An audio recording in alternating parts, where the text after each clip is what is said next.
First look and hands-on of iPhone 14 Plus Spigen Liquid Crystal Glitter Case.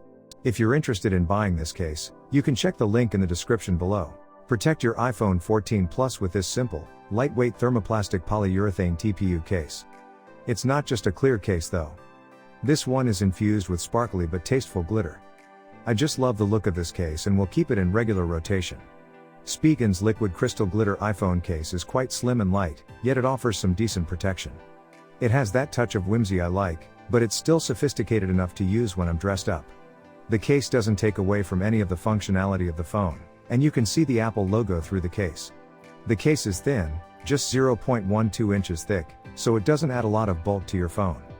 The corners of the case have a little something Spigen calls air cushion technology. It looks to be just a little square-shaped indentation in the corners, providing a little extra cushion in case you drop the phone on its corner. I don't mind an inconspicuous logo on my iPhone case, and this one does have Spigen and the logo engraved along one side. That alone would be fine, but for some reason, there's a lot more written on this case. Spigen is a long-time favorite brand amongst the our crew with good reason. The company is known for its great quality cases at great prices. If you don't love glitter as much as I do, Spigen will certainly have a case more in your wheelhouse. The Liquid Crystal Glitter iPhone case is a thin and flexible clear TPU case that is substantive enough to offer your iPhone some protection. It's infused with pretty glitter that adds a touch of glamour.